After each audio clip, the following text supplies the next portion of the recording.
مسلمان چوری بھی کرتا ہے، مسلمان زنا بھی کرتا ہے، مسلمان جھوٹ بھی بولتا ہے، مسلمان شراب بھی پیتا ہے، مسلمان گالی بھی دیتا ہے، مسلمان اپنے پڑوسی کو ستاتا بھی ہے. ہم کنورٹڈ مسلمان ہیں، اس میں کوئی دو رائے نہیں.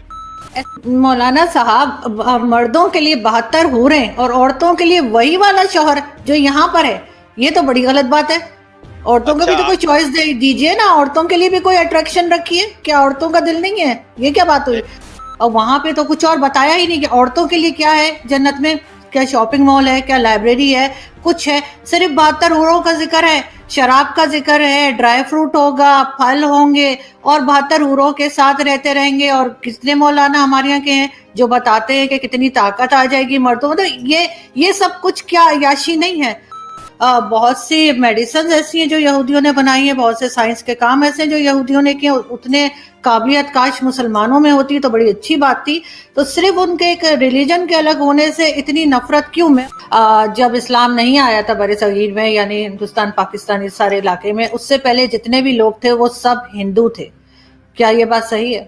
آپ مانتے ہیں اس بات کو کہ اسلام آنے سے پہلے جتنے بھی لوگ یہاں پر ہیں، ہمارے آباء و اجداد یا جو بھی، سب ہندو تھے؟ جیسے آپ بتا رہے ہیں کہ جو بھی نان مسلمز ہوں گے نا، وہ جنت میں جائیں گے، اور چاہے وہ جتنے مرضی اچھے انسان، اس سے کوئی فرق نہیں پڑتا، صرف مسلمان جائیں گے. تو جو درگاہیں ہیں، جو ہمارے یہاں کی جو ہوتے ہیں مزار ہوتے ہیں، اس پہ تو ہندو بھی بہت زیادہ جاتے ہیں. انڈیا میں تو اسپیشلی، پاکستان میں شاید اتنا نہ ہو رواج، کیونکہ ہم نے تو خیر مائنورٹی کو اتنا چھوڑا ہی نہیں ہے، تھوڑی سی رہ گئی ہے. لیکن یہ کہ انڈیا میں بہت زیادہ جاتے. تو آپ کے خیال سے اگر جو لوگ ہمارے ساتھ جنت میں داخل تک نہیں ہو سکتے، ان کے پیسے لینا، ان سے چادر لینا، ان سے سامان لینا، کیا یہ سب جائز ہے؟ بالکل ناجائز ہے. قبر پہ جانا، قبر پہ جا کر سجدہ کرنا، قبر پہ جا کر چپا چڑھانا، قبر پہ جا کر ہاتھ اٹھا کر دعا مانگنا، یہ ساری چیزیں ناجائز ہیں، حرام ہیں. جو لوگ مسلمان کرتے ہیں وہ بھی غلط کر رہے ہیں، اور جو غیر مسلموں سے اس طرح کا پیسہ لے رہے ہیں ناجائز دین کے نام پر، وہ بھی غلط ہے. جنت جو ہے 72 حوروں والی بات نہیں بتائی کہ وہ 72 حوروں کا جو بتایا گیا ہے مردوں کے لیے، وہ کیا ہے؟ کیا وہ عیاشی نہیں ہے وہاں پہ؟ اور تو کچھ نہیں بتایا کہ نہ شاپنگ مال ہے، نہ لائبریری ہے. عورتوں کے لیے کیا ہے؟ فار ایگزامپل، میں بہت اچھے کام کرتی ہوں، سارے اسلام کے رول فالو کرتی ہوں، میں جنت میں جاؤں گی، مجھے وہاں کیا ملے گا؟ آپ جنت میں ان 72 حوروں کی سردار ہوں گی، اور جو شوہر آپ کی زندگی میں تھے، وہی شوہر آپ کے وہاں پہ رہیں گے. اگر آپ کے شوہر بھی اچھے کام کرتے ہوں گے، اگر دونوں آدمی جنت میں جائیں گے تو ظاہر بات ہے آپ ان حوروں کی سردار رہیں گی. اور دیکھیے، وہ عیاشی نہیں ہے. ایک چیز میں آپ کو بتا دوں، یہ پھر وہی بات آتی ہے جیسے میں نے جواب دیا کہ یہ دنیا کے اندر ان اچھے اعمال کی جزا ہے، ان اچھے اعمال کا سب. وہاں عیاشی کا تصور بھی نہیں کر سکتا آدمی. دیکھیے، وہاں جو ہے شہوت جیسے دنیا میں آدمی پوری کرتا ہے، وہاں شہوت کا وہ طریقہ نہیں ہوگا. نہ وہاں کوئی ناپاکی ہے، نہ وہاں کوئی اس طرح کی کوئی چیزیں ہے، نہ وہاں آدمی کا من اس طرف جائے گا. وہاں تو جنتی صرف ایک چیز کو سوچے گا کہ اللہ کا دیدار مجھے کب ہوگا، اللہ کا دیدار نہیں مجھے کب ہوگا. مولانا صاحب، مردوں کے لیے 72 حوریں اور عورتوں کے لیے وہی والا شوہر جو یہاں پر ہے، یہ تو بڑی غلط بات ہے. عورتوں کو بھی تو کوئی چوائس دیجئے نا، عورتوں کے لیے بھی کوئی اٹریکشن رکھیے. کیا عورتوں کا دل نہیں ہے؟ یہ کیا بات ہوئی؟ عورتوں کے لیے وہی شوہر، اگر شوہر کے ساتھ نہ بنتی ہو، بے شک بہت نیک ہو، لیکن اس دنیا میں شوہر نہ پسند ہو، کسی طریقے سے اس کے ساتھ جو ہے گزارا کر لیا، وہاں جا کے پھر وہی گلے پڑ جائے گا. یہ تو عجیب سی بات ہے. اور آپ لوگ 72 حوریں لے کے گھومیں گے، اور ہمارے یہاں تو مولوی بہت کہانیاں بتاتے ہیں 72 حوروں کی کہ کس طرح کی ہوں گی، ایسی حسین ہوں گی، ایسی ہوں گی. تو مطلب یہ تو بڑی ناانصافی ہے. دیکھیے، یہ سوال مجھ سے نہیں بنتا، یہ سوال مجھ سے نہیں بنتا. یہ سوال آپ اللہ سے کیجئے جس نے جنت میں مسلمان کے لیے یہ چیزیں رکھی ہیں. یہ سوال اللہ سے بنتا ہے، کیونکہ نعوذ باللہ میں تو دین کا خالق نہیں ہوں. میں تو نعوذ باللہ میں نے قرآن نازل نہیں کیا. قرآن اللہ کی کتاب ہے، اللہ کا کلام ہے، اللہ نے یہ چیزیں قرآن میں بتائی. تو اب یہ سوال تو مجھ سے نہیں بنتا کہ صاحب جنت میں میرے لیے کیوں ایسی چیز نہیں ہے. نا مولانا صاحب، جو جنت کا نقشہ کھینچا گیا ہے ہمارے ہاں کہ وہاں پہ شراب ملے گی، 72 حوریں ملیں گی، وہ بھی تو ایک عیاشی کا ہی اڈا ہمیں لگے گا یا نہیں؟ وہ بھی تو صرف یہی بتایا گیا ہے کہ مردوں کو 72 حوریں ملیں گی، ایسی لمبی ہوں گی، ایسی ہوں گی، ویسی ہوں گی، 100 کپڑے پہنے ہوں گے پھر بھی باڈی نظر آئے گی۔ موجود ہے اس پہ انٹرنیٹ پہ، انٹرنیٹ پہ مولانا طارق جمیل بتا رہے ہیں، اور شراب وہاں بھی پینے کا کہا گیا ہے۔ باقی یہودیوں کی اگر آپ بات کر رہے ہیں تو بہت سی میڈیسنز ایسی ہیں جو یہودیوں نے بنائی ہیں، بہت سے سائنس کے کام ایسے ہیں جو یہودیوں نے کیے، اتنے قابلیت کاش مسلمانوں میں ہوتی تو بڑی اچھی بات تھی۔ تو صرف ان کے ایک ریلیجن کے الگ ہونے سے اتنی نفرت کیوں؟ میں اور آپ جس پہ بات کر رہے ہیں یہ بھی یہودیوں کا ہی بنایا ہوا ہے۔ تو یہودیوں کی ہم میڈیسن کھا سکتے ہیں، ان کی سائنس کی ہر چیز ہم استعمال کر سکتے ہیں، موبائل یوز کر سکتے ہیں، لیکن یہودیوں کو ہم کیوں برا بھلا کہتے ہیں؟ اور وہی جو جنت کی میں نے بات کی تو وہاں پہ تو کچھ اور بتایا ہی نہیں کہ عورتوں کے لیے کیا ہے جنت میں، کیا شاپنگ مال ہے، کیا لائبریری ہے، کچھ ہے؟ صرف 72 حوروں کا ذکر ہے، شراب کا ذکر ہے، ڈرائی فروٹ ہوگا، پھل ہوں گے، اور 72 حوروں کے ساتھ رہتے رہیں گے۔ اور کتنے مولانا ہمارے یہاں کے ہیں جو بتاتے ہیں کہ کتنی طاقت آ جائے گی مردوں میں۔ تو یہ سب کچھ کیا عیاشی نہیں ہے؟ اور اگر وہ جو ہے سعودی عرب کا کراؤن پرنس اگر اس چیز کو لے کر آ رہے ہیں ماڈرن طریقے سے آگے بڑھ رہے ہیں جہاں پہ ساری دنیا کا مقابلہ کر سکیں سائنس میں، ٹیکنالوجی میں، ایجوکیشن میں، تو وہ آپ کہہ رہے ہیں کہ غلط ہے؟ اگر دنیا میں قرآن نے شراب پر پابندی لگائی ہے، شراب کو حرام کہا ہے، تو شراب دنیا میں حرام ہے۔ اور اگر قرآن یہ کہتا ہے کہ جنت میں جانے کے بعد انسان کو شراب طہور کہا ہے، اس کو شراب طہور کا مطلب پاک پانی، حرام پانی نہیں، ناپاک پانی نہیں، ایسا پانی نہیں جس سے آدمی بہک جائے، ایسا پانی نہیں جس سے نشے میں آ جائے، ایسا پانی نہیں جس سے پھر آدمی عیاشی کرے۔ شرابن طہورا کہا ہے قرآن۔ تو شرابن طہورا اگر اللہ جنت میں جنتیوں کو دے گا تو اس پر میں سمجھتا ہوں اس پر تو اعتراض نہیں ہونا چاہیے، کیونکہ دین تو اللہ کی ماننے کا نام ہے۔ جب ہم نے دنیا میں اللہ کی بات کو مانا ہے، اللہ چاہی زندگی گزاری ہے، قرآن چاہی زندگی گزاری ہے، اور جنت میں جا کر اگر ہمیں اللہ اس کا بدل دے رہا ہے، اس کا ثواب دے رہا ہے، اس کی جزا دے رہا ہے، تو اس پر تو اعتراض نہیں ہونا چاہیے مسلمان کو۔ غیر مسلم اگر اس طرح کی بات کہے کہ ایسا کیوں ہے تو اس کا جواب تو سمجھ میں آتا ہے، اعتراض تو سمجھ میں آتا ہے، لیکن ایک مسلمان یہ کہے کہ ایسا کیوں اور دنیا میں ایسا کیوں نہیں، تو میں سمجھتا ہوں کہ پھر میں ایک بات کہوں گا کہ دین سے دوری کا نتیجہ ہے جب تک آدمی قرآن کو صحیح نہیں سمجھے گا، قرآن کو صحیح نہیں پڑھے گا، حدیث کو صحیح نہیں سمجھے گا، حدیث کو نہیں پڑھے گا، اس وقت تک یہ چیزیں اس کو سمجھ میں نہیں آئیں۔ دوسری بات، محمد بن سلمان نے دنیا میں شراب کو جائز قرار دیا ہے۔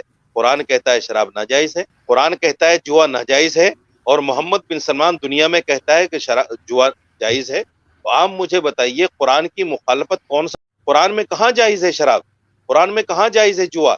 قرآن میں کہاں جائز ہے طوائف کے ساتھ جو ہے اس کا مجرا دے، اس کے ناچ گانے دیکھنا کہاں جائز ہے؟ مجھے بتا دیجئے قرآن میں کہاں جائز ہے کہ عورتیں جو ہے برقع چھوڑ کر جو ہے ایسے ہی کھلم کھلا پھرتے ہیں۔ دوسری بات، آپ نے یہودی کے بارے میں کہا کہ صاحب ٹیکنالوجی تو آپ استعمال کر رہے ہیں لیکن ان کو برا مانتے ہیں۔ میں یہودی کو بحیثیت ریلیجس برا نہیں مانتا، میں یہودی کو اس لیے برا مانتا ہوں چونکہ ان کی جتنی پالیسیز ہیں وہ سب اسلام اور مسلمان کے خلاف۔ سپوز کیجیے میں ایک بہت بڑی بات آپ سے کہنے جا رہا ہوں آپ کے چینل پہ، آپ نے 9/11 کا نام سنا ہوگا، بڑا مشہور واقعہ ہے۔ 9/11 یہودیوں کی دین تھی اسلام اور مسلمان کو بدنام کرنے کی۔ 9/11 کو سچا واقعہ نہیں ہے۔ کیونکہ کہ آپ کے خیال سے بہت سے دوست ہمارے ہندوستانی دوست ہمیں کہتے ہیں کہ جی جب اسلام نہیں آیا تھا بر صغیر میں، یعنی ہندوستان پاکستان اس سارے علاقے میں، اس سے پہلے جتنے بھی لوگ تھے وہ سب ہندو تھے۔ کیا یہ بات صحیح ہے؟ آپ مانتے ہیں اس بات کو کہ اسلام آنے سے پہلے جتنے بھی لوگ یہاں پر ہیں، ہمارے آبا اجداد یا جو بھی، سب وہ ہندو تھے؟ نہیں دیکھیے، ہم کنورٹڈ مسلمان ہیں، اس میں کوئی دو رائے نہیں۔ ہم جو ہے ہندوستان پاکستان کے جو لوگ ہیں وہ کنورٹڈ مسلمان ہیں۔ یہاں جو لوگ عرب لوگ آئے تھے جنہوں نے ہندوستان پاکستان متحدہ ہندوستان کو فتح کیا تھا، وہ لوگ آئے اور واپس چلے گئے، انہوں نے یہاں آبادی تو کی نہیں، لیکن ان کی وجہ سے جو لوگ مسلمان ہوئے وہ ہم کنورٹڈ مسلمان۔ ہم یہ نہیں کہہ سکتے کہ ہمارے آبا و اجداد یا ہمارا شجرہ جو ہے نبی پاک صلی اللہ علیہ وسلم سے ملتا ہے یا کسی صحابی سے ملتا ہے۔ اگر کچھ لوگوں کے پاس شجرے ہیں تو وہ اتھینٹک بھی ہو سکتے ہیں، غیر اتھینٹک بھی ہو سکتے ہیں، لیکن اس میں کوئی دو رائے نہیں ہے کہ ہندوستان پاکستان کے جو مسلمان ہیں وہ کنورٹڈ مسلمان ہیں۔ مگر اس کا مطلب یہ بھی نہیں ہے کہ جو کنورٹڈ مسلمان ہیں وہ پکے مسلمان نہیں. مسلمان جب آدمی ایمان لے آیا اللہ پر، قرآن پر، اس کے رسولوں پر، فرشتوں پر، یوم آخرت پر، پھر وہ پکا مسلمان ہے. ان کے والد چاہے جو بھی تھے، جیسے صحابہ کرام جب نبی پاک صلی اللہ علیہ وسلم کے زمانے میں جب صحابہ کرام ایمان لائے تو ان کے والدین غیر مسلم تھے، لیکن صحابہ کرام مسلمان تھے، ایمان والے تھے. تو یہ تو نہیں کہا جا سکتا کہ اگر ماں باپ غیر مسلم ہیں تو پھر اولاد مسلمان نہیں ہو سکتی.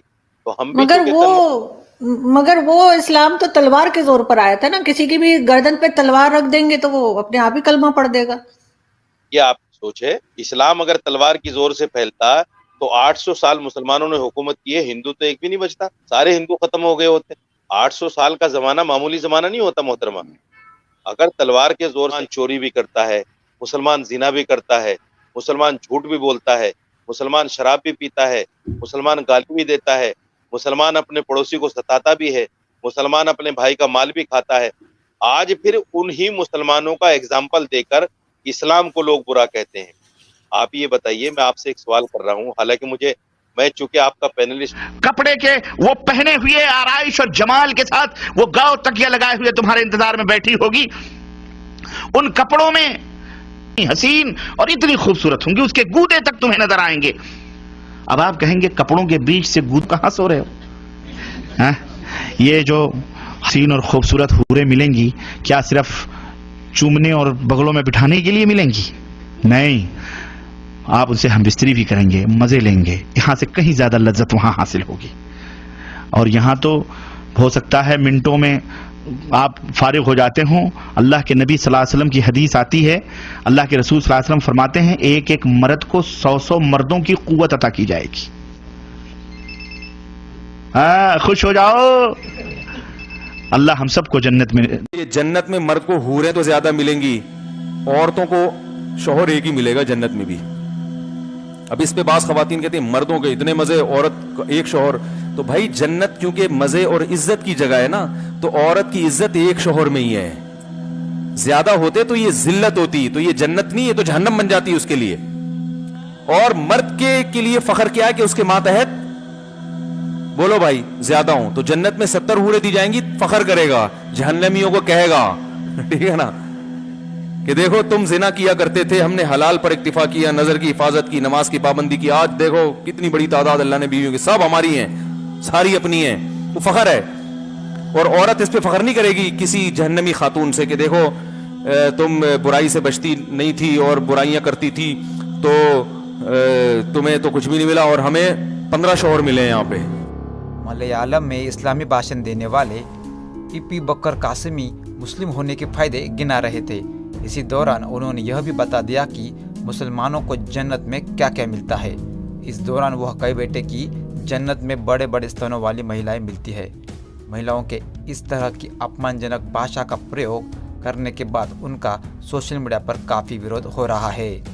ابو قاسمی کہتے ہیں کہ جنت میں شراب کی ندیاں بہتی ہے اور بڑے بڑے بنگلوں کے ساتھ ساتھ باغ باغیچے کی سویدھا بھی ملتی ہے. انہوں نے دعویٰ کیا ہے کہ اللہ کی جنت میں جو مہیلائیں ہوتی ہے وہ نہ تو پیشاب کرتی ہے اور نہ ہی انہیں شوچ کرنے کی کوئی آوشکتا ہوتی ہے. انہوں نے دعویٰ کیا ہے کہ جنت میں جانے والے مسلمانوں کو وہاں کی حوروں کی گود میں بیٹھنے کا سوبھاگیہ پراپت ہوتا ہے. مہیلا ویرودھی بیانوں کے کارن مولانا بھلے ہی ووادوں میں ہو، لیکن کیرل کے نیتا اس بات پر چپی بنائے ہوئے ہیں، کوئی بھی پرتکریا دینے کے لیے آگے نہیں آ رہا ہے. زیادہ تر نوجوانوں کو آتنکی بنانے کے لیے جنت اور 72 حوروں کے سپنے دکھائے جاتے ہیں. یہ اسلامک کٹر پنتھیوں کا برین واش کرنے کا بہت پاپولر طریقہ ہے. کٹر پنتھی اپنے نوجوانوں کو بتاتے ہیں کہ اگر وہ مذہب کے راہ میں اپنی جان دیں گے تو انہیں جنت نصیب ہوگی.